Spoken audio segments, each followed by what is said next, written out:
Hello, listeners. I'm Staci-lee Sherwood from Reality Checks with Staci-lee, coming to you on All About Animals Radio. Now, if you think animal issues are just about animals, well, no, they also involve politics and economics, so they do affect all of us. I hope you learn a little something today and maybe be motivated to act and enjoy the show.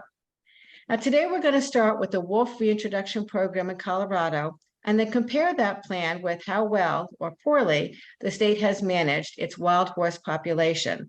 And spoiler alert, piss poor job on that. Hopefully, this will give the listeners insight into the reality of these programs instead of the usual PR spin that often hides a nefarious truth. And that also includes some of the nonprofits involved that don't really have the wild horse issue as their priority. Now, a few months ago, I wrote an article comparing the state plan for wolves to the Wild Earth Guardians plan and listed the advisory board members. All but two are hunters and ranchers, so you can see what the real priority is. A link to that article will be included on the website so people can check out that information and see for themselves what's really going on. So today's guest is a friend and longtime wildlife activist, resident of Colorado, Pamela True. So welcome, Pam.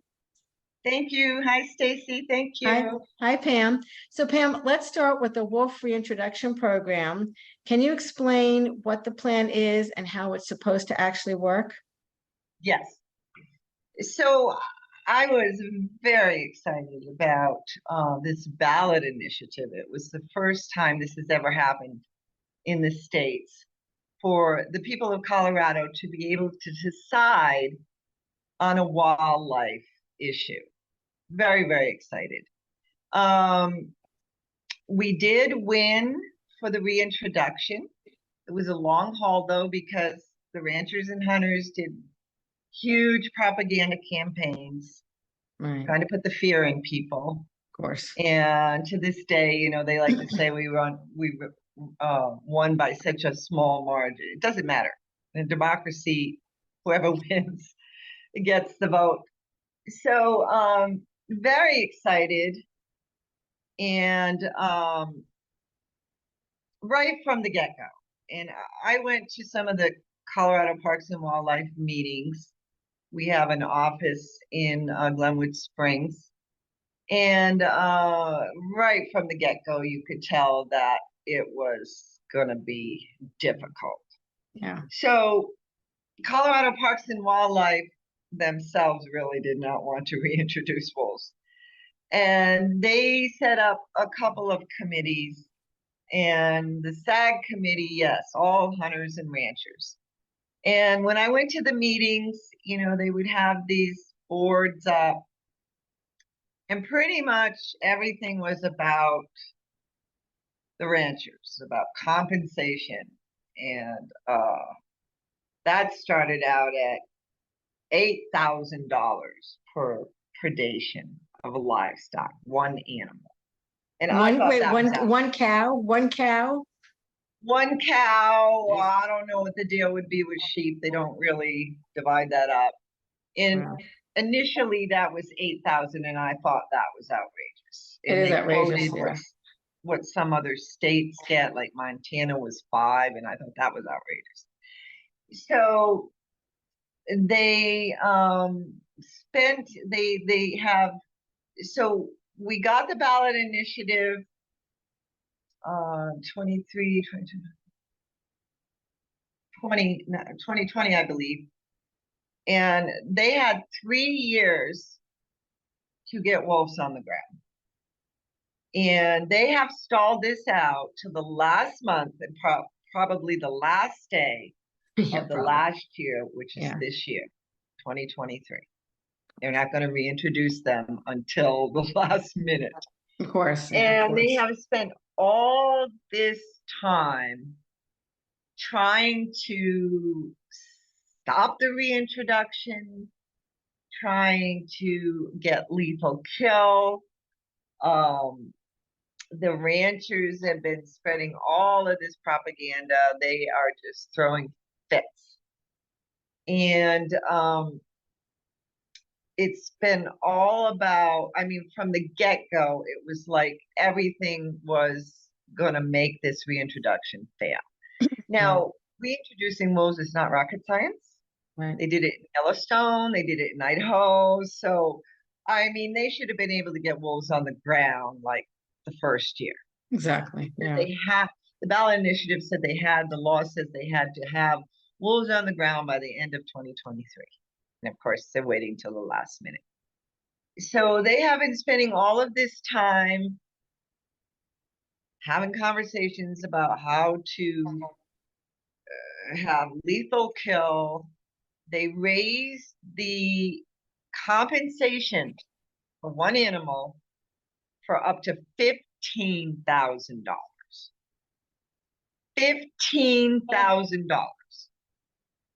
Then they the CPW tried to say that once there's 150 wolves in the whole state of Colorado, which has 17 million acres of public land, 17 million acres. It's a lot of land. Yeah, it's a lot of land. Yeah. Lots of wilderness.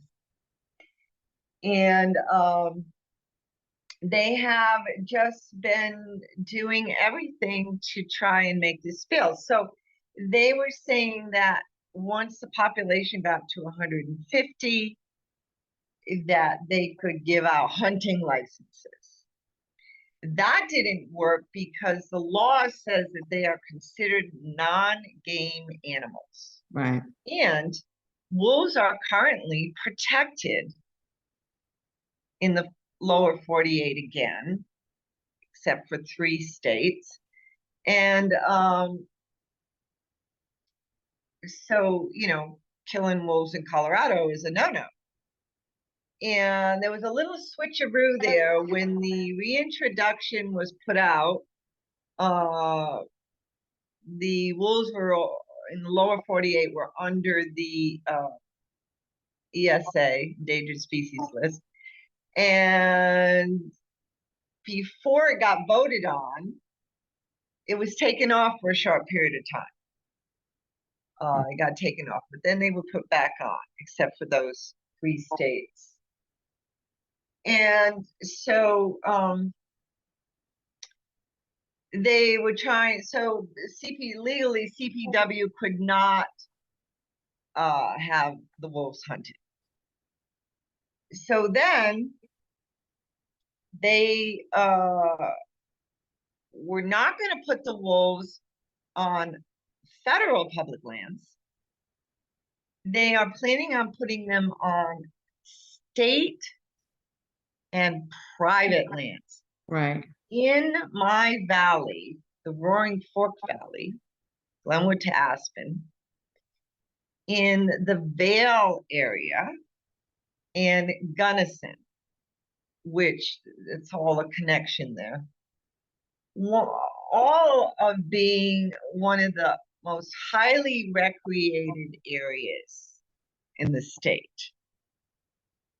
And why are they not putting the wolves on public lands in the wilderness where they belong? They have a game plan here. They have a game plan here. I already find that they're scaring people.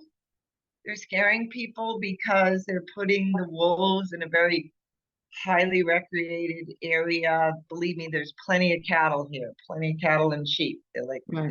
they're trying to say there's not that much livestock here. I believe they're doing it so that the ranchers can get access to these wolves. Right. So Yeah. they are now got the feds involved. CPW said that they were not going to put them on federal lands because they didn't have the manpower or the money to get the environmental impact statement done, and just a whole bunch of nonsense. But they had a plan. But since wolves are federally protected, aren't they mandated to be on federal land? I would think so. You would, yeah, you would think so. I mean, anybody can figure. I mean, why would they be putting them on state and private lands? Because they have a plan. It So, almost seems like they want the wolves to predate the livestock so they can say, see, this is what happened. And then that will, cause the public outcry to have have the wolves hunted. And then that will be kind of an easy way to get rid of the wolves without the Colorado government, I guess, being blamed for it. Didn't they also want to reclassify the wolves as a game species? Wasn't that part of their well, the tactic as well? CPW tried that. They tried CPW that. tried Okay. that, but the reintroduction law from the ballot initiative that got voted yes, Right. says that they are not to be considered game species. They are Game species. Okay. non-game species. Species. Okay. So CPW couldn't do that. So then what happened was they had this as a backup plan. And 150 wolves, 150 wolves, how is that a viable population? Center for Biological Diversity, was it Center or which one did you say that you were looking at the plan? Wild Earth Guardians. They were the ones that Wild came Earth up with the other Guardians plan. Right. says 750 wolves, but others have said 1,500. Right. You're talking about 17 million acres of public lands. Right. Yeah, in the state of 150 is Colorado. nothing. And it's 150 spread out over like 5 years. So it's not even 150 right away, right? They're going to introduce a few each year. And then when they get to 150, that's going to be kind of the cap, which is also insane too. But it's like doomed to fail. It certainly seems that way. Can you explain what the 10J rule is? Yeah, I was getting to that. But I will tell you before I get to the 10J plan that despite Colorado Parks and Wildlife being shot down on that lethal kill, or licenses to kill, in the final plan, they do include that ranchers do have the right to lethally kill the wolves, but they're supposed to try non-lethal means first. But it is in there, even without the 10J rule. Yeah, of course it is. Yeah. So the ranchers, of course, they didn't get that ability down pat. So, and this was the plan. So they went to Fish and Wildlife, who kills countless number of wildlife for ranchers. And they did this with the Mexican wolf reintroduction, which they were like down to 10 wolves left in the wild. Yeah, hardly any. And they got this sneaky, so the 10J rule is just this ridiculous, sneaky. They want to call the wolves non-essential, experimental, like right. Wolves have never been here before. Right, exactly. Exactly. And they annihilated the wolves by 1940 in the lower 48 states. They pretty much annihilated the wolves. And I believe, we all know that states that have wolves, we border Utah and Wyoming, and wolves most certainly would have come in from the neighboring states to Colorado. Yes. And they were in this state, they were under the Endangered Species Act.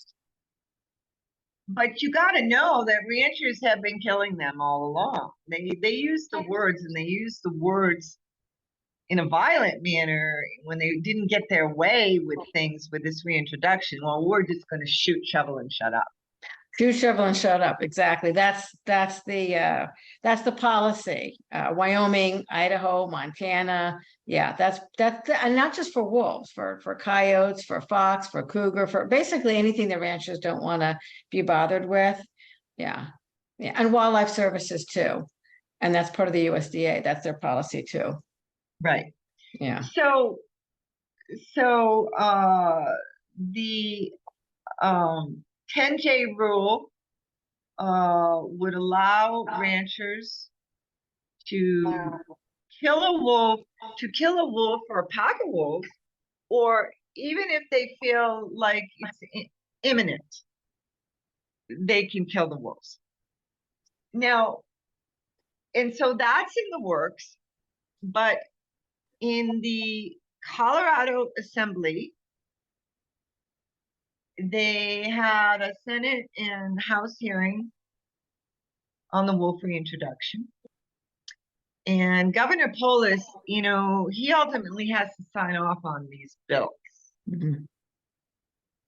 They came up with a plan for the 10J rule, and they said that if that was not signed by Haaland by the end of the year, like how long does it take her to sign off with her lethal signature? Right. Then the reintroduction could not happen. Oh my So God. basically, they were saying if they Yeah. didn't get the 10J rule by the end of the year, that it would stop the reintroduction. Now But that's ridiculous. doesn't that violate the law? Yes, it certainly does, but everything violates the law Right. in these things. So they voted on that. I mean, I think there were only a couple people that voted against it. And Governor Polis has stated that he is for the 10J rule. So he wants lethal control. He wants to allow the ranchers to kill the wolves if they predate on their livestock. And supposedly he's some kind of conservation animal person, but I haven't seen much evidence of that. It sounds like the state of Colorado was being held hostage by the ranchers, who are heavily subsidized by taxpayers anyway, right? They basically graze the cattle for free on public land, and they're constantly subsidized, like so many other industries that shouldn't be. So, boy, that seems highly unethical and maybe even illegal for that to have gone on. Right. So Polis he ended up vetoing that bill. And his reasoning was, now I believe it's mostly to appease the voters, Okay. but he stated that he was for the 10J rule. And this was going against the will of the people to say that the reintroduction would not happen in the time frame according to the law if they did not get this 10J rule, and that was not ethical. And he also stated that he thought it might jeopardize the 10J rule. I think that was the main mission. So he vetoed that bill, and he immediately put $1 million into an account to give to Fish and Wildlife to get the 10J rule. When you say Fish and Wildlife, do you mean U.S. Fish and Wildlife, or do you mean Colorado? U.S. This is the US federal the now. federal government. This is because Okay. the wolves are going to get on public lands. Right. Now, this is the other thing, is that CPW says they're going to put from 10 to 30 wolves over a 5-year period from different states, although most states are refusing to give us wolves. And what right do the states have to refuse to give federal wolves, because they're on federal lands, Right. to another state? I mean, it's so ridiculous, the games they play. So 2 states have already said no. Which two states? Would that be Wyoming and Montana? Or Idaho? Wyoming so far said no, and I'm not sure if it was Idaho. Probably. a couple of states have said no. They're working on Washington now, where they're Good Lord. protected. Yeah, And so they said they're going to put 10 to 30 wolves over a 5-year period.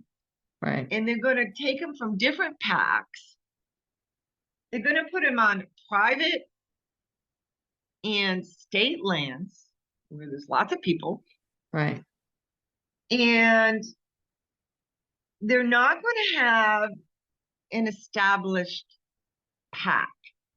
Now, wolves hunt, they require a very well established pack to take down big game.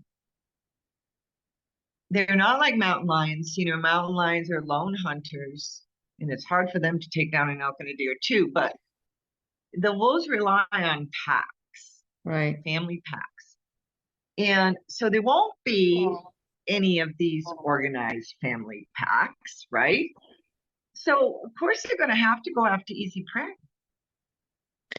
Tim, it almost sounds like there aren't any scientists or biologists involved in any of this plan. It sounds ass backwards from beginning to end and deliberately doomed to fail, right? That's pretty much what it sounds like.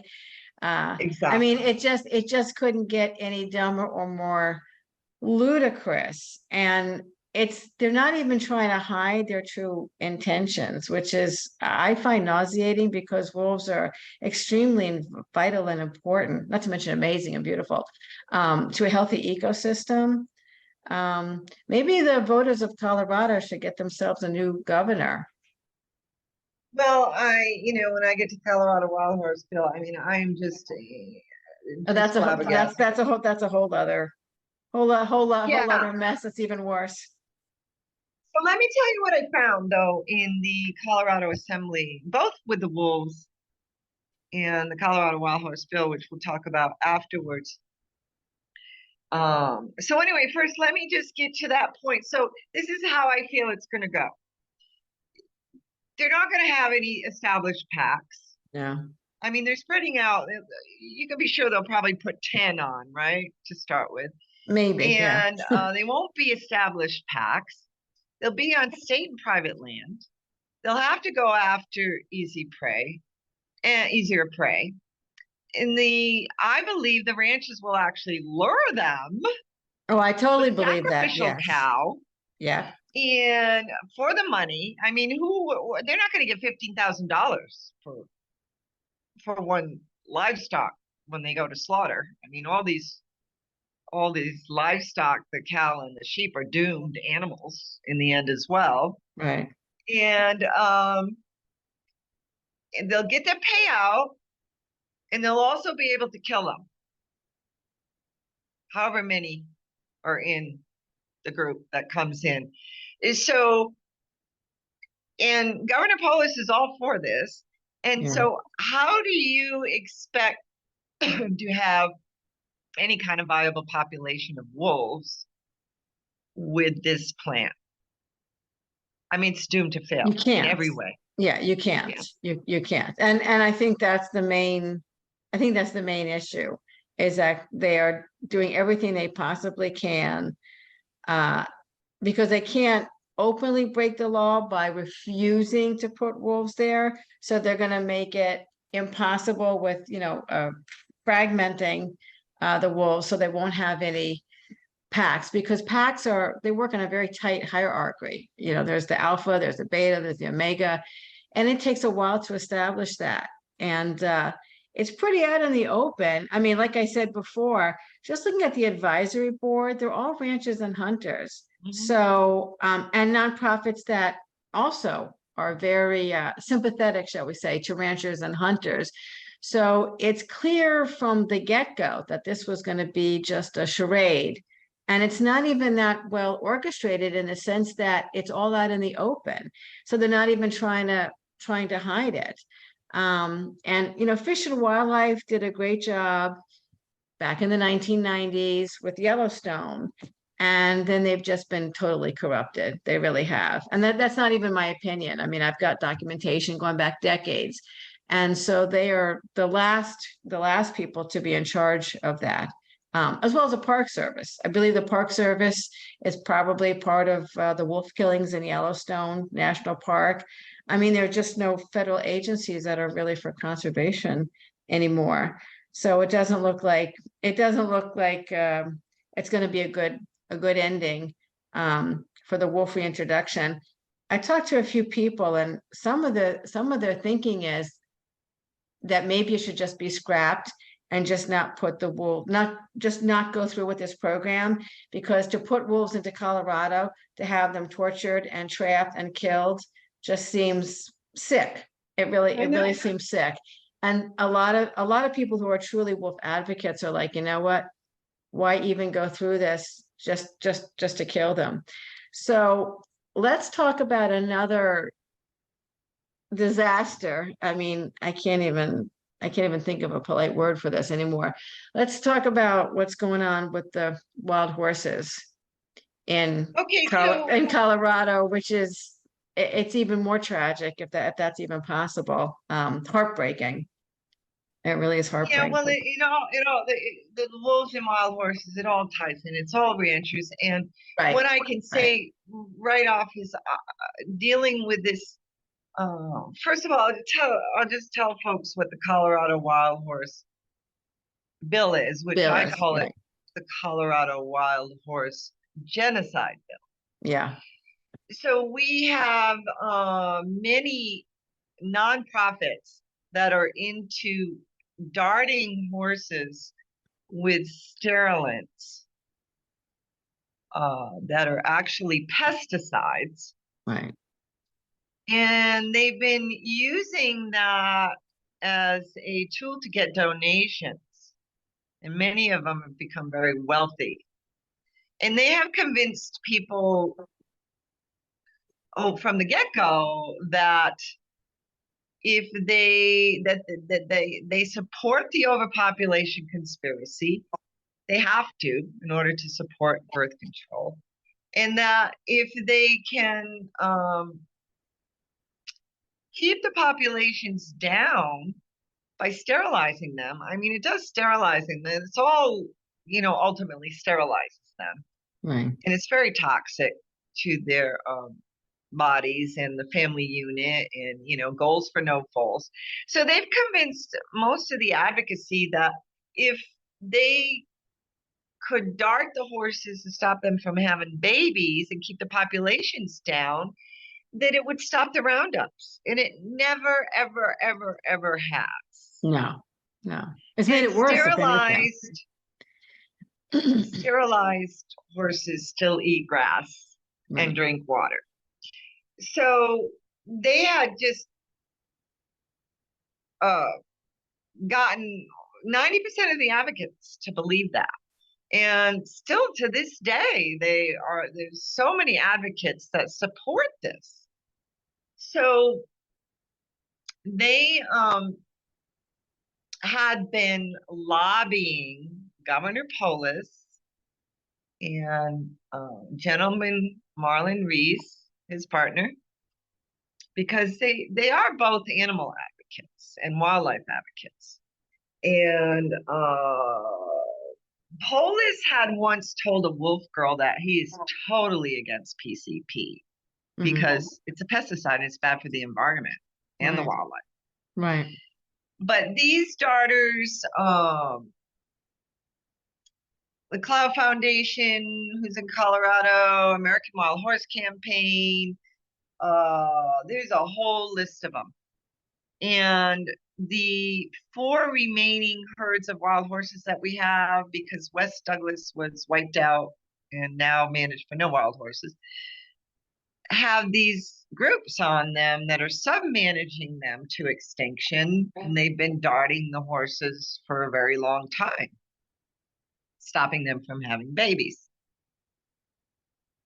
So they've been smoozing Governor Polis and Marlon Reese and lobbying for this bill, which is a partnership with the BLM and the ranchers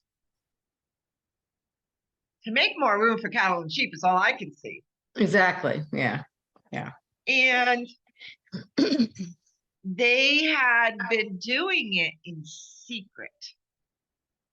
They did not want any opposers coming in sharing the truth about these horrible sterilants and genocide and what this does to the wild horses. I mean, come on, any species, no procreation, no life, no Exactly. family. Without family, they're just living zombies. So, and plus, the BLM, since the path forward, their goal is to sterilize 80% of the wild horses across the nation. Right. So they round them all up and then they put back stallions and mares and they're all sterilized. And then the ones in holding, they're all gelded or sterilized. They want to extinct them. And then the daughters go in there and sterilize them some more just to make sure there's no holes. And they started getting huge grants from the BLM, from the federal government. Huge grants to dart and sanctuaries and Mustang trainers and anybody who would help the BLM in adoptions and help the BLM with their mission to eradicate them from public lands and reduce the population. But they decided they were going to go to Colorado for more money. And they did this in secret. And I found out about the bill 3 days before it was going to hearing in the Senate. And I rallied a few people to testify. And I wish everybody, and I can get the recording on this, but I wish everybody could see what happened in both the Senate and the House committee with this bill. The same thing that happened with the wolves. So the first hearing was in the Senate because the Senate had the sponsors. And I just want to tell you, one of the main sponsors of this bill and going after the wolf bill for the 10J rule, lethal kill, is Perry Will, was the Colorado Parks and Wildlife head here in our valley in Glenwood Springs. He is a wildlife killer. He is a wild horse hater. I've had conversations with him because I fought for many parcels because the BLM, if it's BLM land, Colorado Parks and Wildlife manages the wildlife. Right. BLM manages the land. So there's a partnership. They don't just manage wildlife on state lands. They manage all the wildlife on federal public lands. So I've gone to him and have discussions with him, and he would say there's no wild horses in Colorado. They're feral horses. And I wasn't even going to him about the wild horses, but they got brought up. And we don't want anything to do with them. And basically they would love to give licenses to kill them. So these daughters went to him. Oh, of course. Yeah. He was like the lead. He wasn't the lead sponsor in the writing of it, but he ended up leading the Senate hearing and pretending that he loved wild horses. And so he pushed for this bill and he pushed for the lethal kill. And so he got into the House and the Senate without a public vote. He was put in initially because he trapped and killed 5 mountain lions, and our community was so outraged. Even the people that filed a complaint, because one of them came in and attacked a dog, didn't kill it. We were so outraged, he decided to retire after 43 years. And within a month, he was put into the House without a public vote because somebody was retiring. And then he won the next election, and then he lost the last one. And again, now this time they put him in the Senate without a public vote because Rankin, or Republican Rankin, who was out of Aspen, was retiring. And it was the plan. So he's been the real instigator in the General Assembly. But when I went to the Senate hearing, they introduced 4 new ranchers on the Ag Committee, brand new ranchers. They didn't know anything. And the reason they put them in there, I don't know who they got rid of, but the reason they put them in there was because they were green, eager to please, happy to be on the committee, and they would get the vote on the Colorado Wild Horse Bill without any argument whatsoever. Right, of course, yeah. And everyone, just most of that committee were ranchers. I was blown away. And some of them, a couple of them were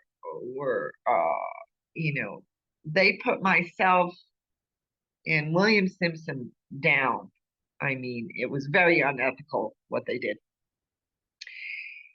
And they voted unanimously. There was one guy who wanted to say no, but he probably figured, well, it wasn't going to make a difference and he was going to be, in a difficult position. So unanimously, they voted yes. And then it went to appropriations for $1.5 million would immediately go into an account to assist these darters who were already getting huge federal grants to put the nail in the coffin for the Colorado wild horses that were remaining, because 90% of Colorado's wild horses were annihilated, were removed in less than 1 year. Recent. And yet they were going to go in and continue to dart them and sterilize them. They're already non-viable. Lie about the numbers. And with the new schedule from BLM for roundups, they've got a whole list of bait and trap, sterilization. They're not even given dates. And they're coming for all 4 remaining herds again to reduce them way, way down even further. So what do you have? I mean, if you sterilize all the horses and you've got non-viable numbers and you're causing genocide, I mean, it's the end. It's the end.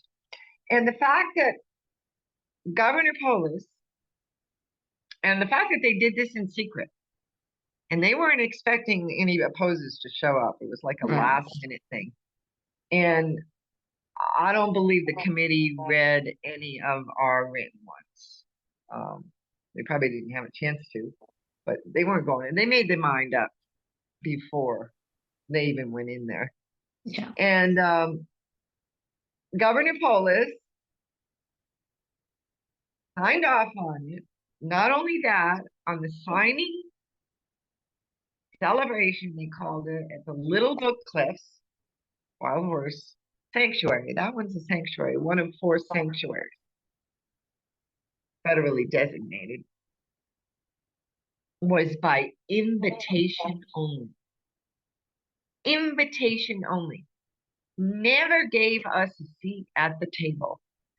And I was just blown away at that. I mean, to me, that is a huge traitor. He's a huge traitor. And he approved it and put $1.5 million in an account. It had to go through the House committee several times. And they voted there was only a few that voted against, but that was a no. That was a done deal too. And then he signed off at a celebration where he did not invite any other of his constituents and put $1.5 million without us having a seat at the table. So, and it's pretty much how it's been going with the wolves, obviously. So the states, I was blown away, and it was the same in the House committee because I testified there as well, and I got a few more to do the House, all ranchers. And I'm telling you, the ranchers were belligerent. I Oh, mean, they they always would are. Yeah, they always are. come back at us Yeah. in a very mean, vicious way. I mean, unethical behavior by both the Senate and the House Ag Committee because they were Mhm. all ranchers and just about. So I was really blown away, and I really kind of wanted more people to one testify, but to see that this is what's going on in Congress. The ranchers and the hunters, the ranchers are huge lobbyists in the oil and gas as well. And most of the nonprofits, all they lobby for is PCP. And the other thing that I found out was that Piot's Mustangs admitted to using Gonacon, which is a 1 to 2 dot permanent sterilant.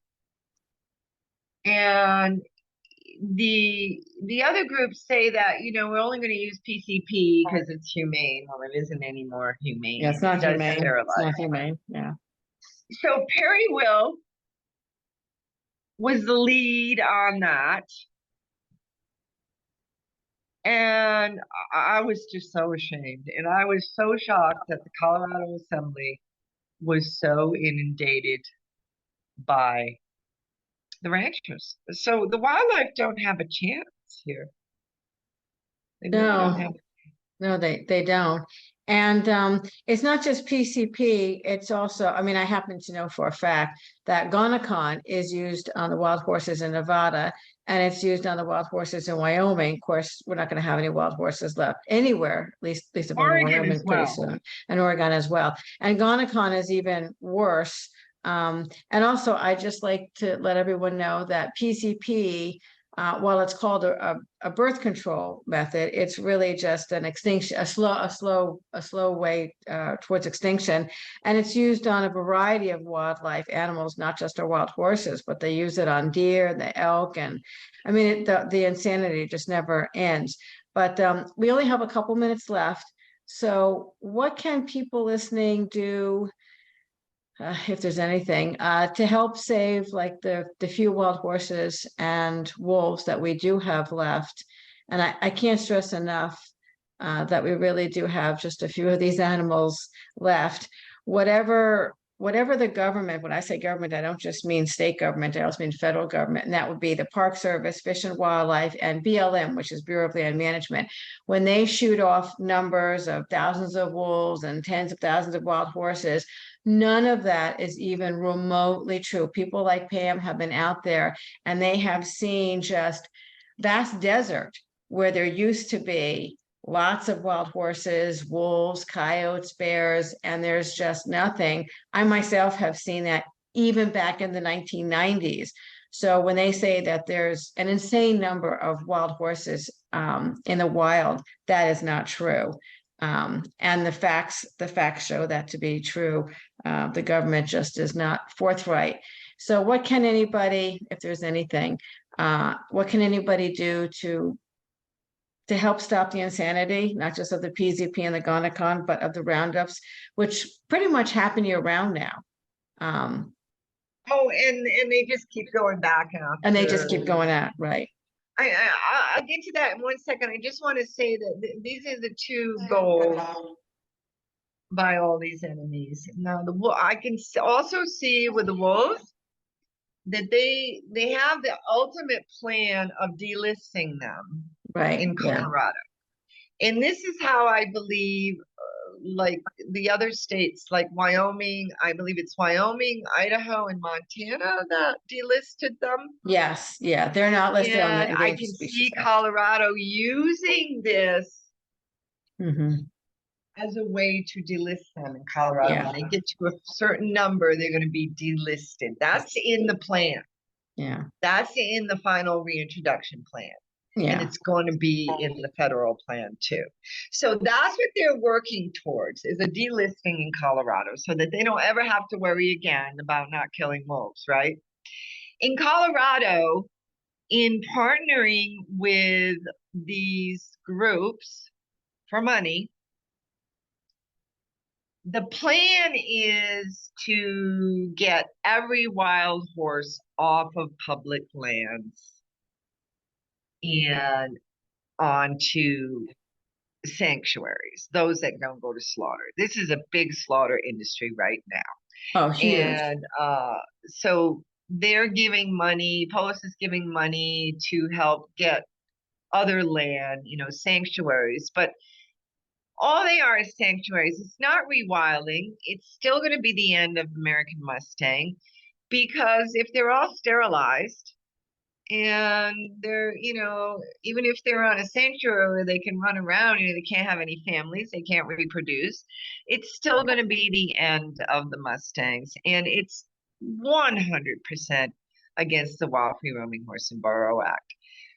Unfortunately, and this became super obvious in Colorado with these two bills, in my exposure to the Senate and House Ag and Natural Resources and Water Committees, that every legislature, also with the anti-Colorado slaughter bill, which got shut down, that our entire state legislation is bought out and sold out. And that's the same Yeah. with Congress and the federal government. Yeah. But I would say protests at the Denver Capitol would be a good thing to do for both of these, but continue to write legislators, but Polis in particular. And I also heard that he does not read emails, and he does not listen to voice messages. He just asks his secretary for a number of people who comment on any particular thing. Interesting. And this Okay. came from Marlon Reese's office. Yeah. Yeah. Well, Marlon So would know. very, He's the partner. Yeah.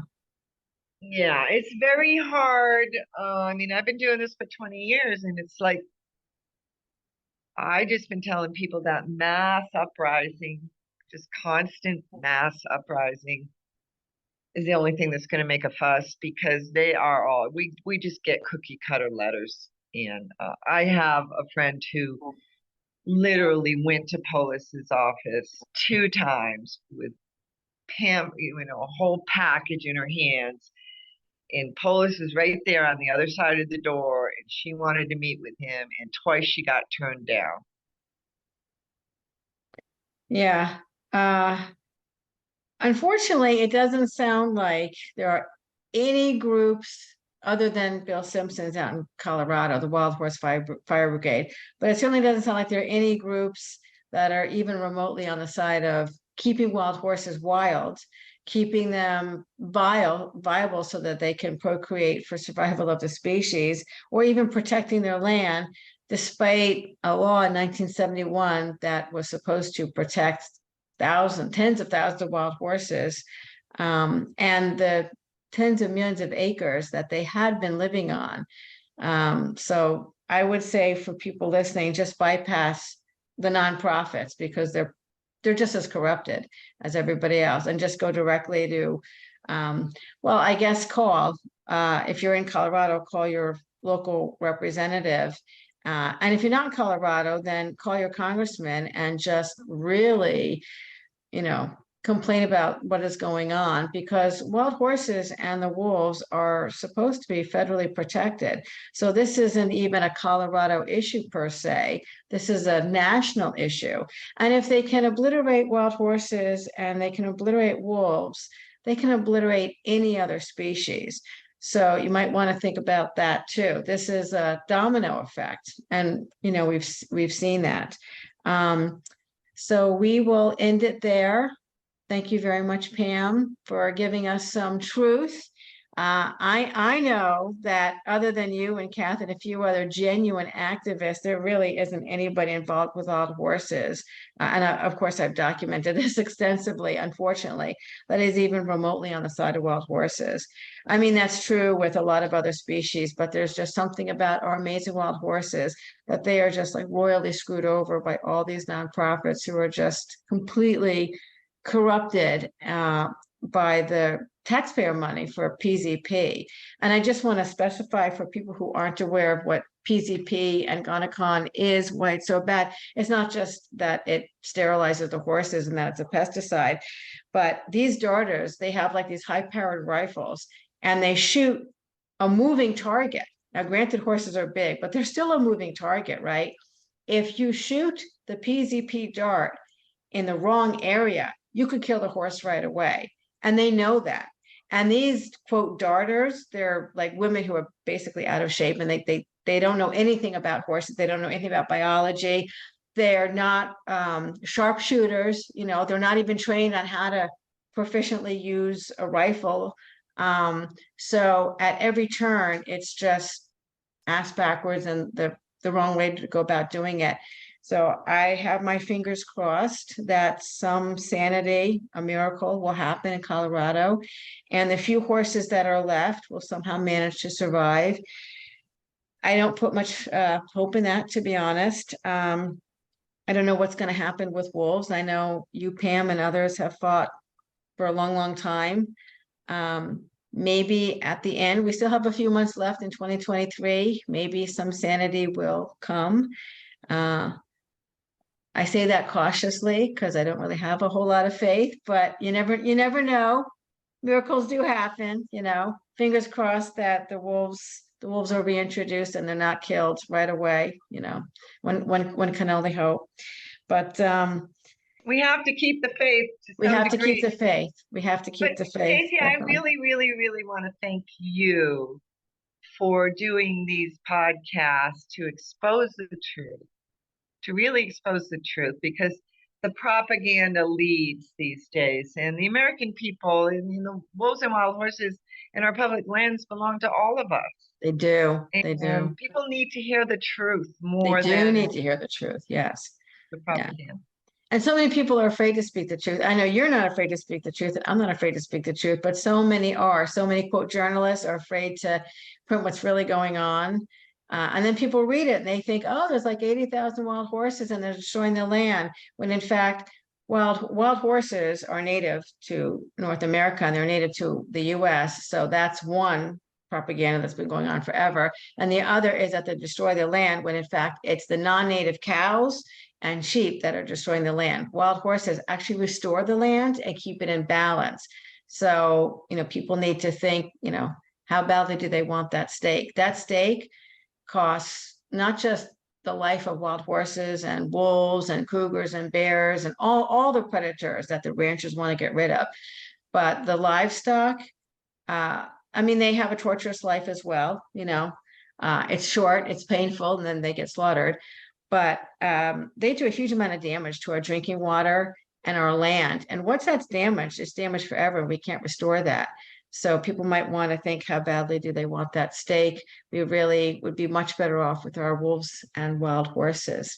Well, they also want to think that everything, all this destruction that's going on, and I just told you about what was put into accounts to kill the Right, wolves and the wild horses, right.